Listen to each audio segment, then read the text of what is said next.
रूस यूक्रेन युद्ध को शुरू हुए 86 दिन बीत चुके हैं। इसके बावजूद अभी तक शांति के आसार नहीं नजर आ रहे हैं। इस बीच फिनलैंड और स्वीडन के नाटो में शामिल होने से रूस की टेंशन और ज्यादा बढ़ गई है। रूस ने ऐलान किया है कि वे मॉस्को की सुरक्षा के लिए पश्चिमी क्षेत्र में और ज्यादा मिलिट्री बेस स्थापित करेगा। रूसी सेना के नए अड्डों से सिर्फ यूक्रेन ही नहीं बल्कि बाल्टिक सागर में नाटो सदस्य देश लातविया और एस्टोनिया को भी खतरा बढ़ जाएगा।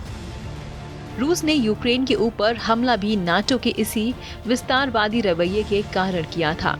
रूस के रक्षा मंत्री सर्गेई शोइगु ने शुक्रवार को कहा कि नाटो के विस्तार के जवाब में मॉस्को पश्चिमी रूस में नए सैन्य अड्डे बनाएगा। शोइगु ने राष्ट्रीय टेलीविजन पर प्रसारित एक भाषण में कहा कि इस साल के अंत तक पश्चिमी सैन्य जिले में 12 सैन्य इकाइयों और डिवीजनों की स्थापना की जाएगी। शोइगु ने कहा कि सेना के 2000 से अधिक सैन्य उपकरण और हथियार प्राप्त होने की उम्मीद है। रूस के राष्ट्रपति व्लादिमीर पुतिन ने यूक्रेन के नाटो में शामिल होने के विरोध में 24 फरवरी को स्पेशल मिलिट्री ऑपरेशन का ऐलान किया था। इसके बाद से पूरी दुनिया में रूस विरोधी लहर पैदा हो गई थी। पुतिन के इस कदम से चैन की नींद सो रहा नाटो भी एकदम जाग गया और उसे एक नया बूस्ट मिल गया।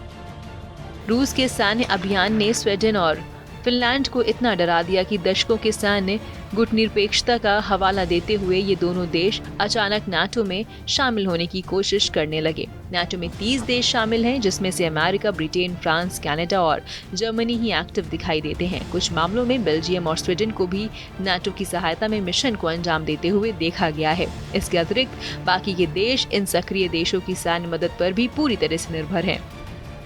इन देशों ने अपनी सुरक्षा में बहुत थोड़ा निवेश किया है, लेकिन रूस के आक्रमण ने नाटो को फिर से अपनी रणनीति पर विचार करने और सदस्य देशों को अपनी ताकत बढ़ाने के लिए सोचने पर मजबूर कर दिया है। फिनलैंड स्वीडन को नाटो का सदस्य बनने से रूस को उत्तर की तरफ से भी खतरा महसूस हो सकता है। इसके अलावा रूस का प्रमुख शहर और आर्थिक राजधानी सेंट पीटर्सबर्ग भी असुरक्षित हो सकता है। फिनलैंड बाल्टिक सागर के किनारे बसा देश है। ऐसे में अगर नाटो चाहे तो एस्टोनिया और फिनलैंड के बीच नाकेबंदी कर रूस को घेर सकता है। एस्टोनिया पहले से ही नाटो का सदस्य है। इस कारण पूरे बाल्टिक सागर में रूस की आवाजाही प्रभावित हो सकती है। इतना ही नहीं, रूस का समुद्री व्यापार भी ठप पड़ सकता है। यही कारण है कि रूस नहीं चाहता कि नाटो उसकी उत्तरी सीमा के करीब पहुंचे। इस वीडियो पर क्या है आपकी राय? कमेंट सेक्शन में जरूर बताएं।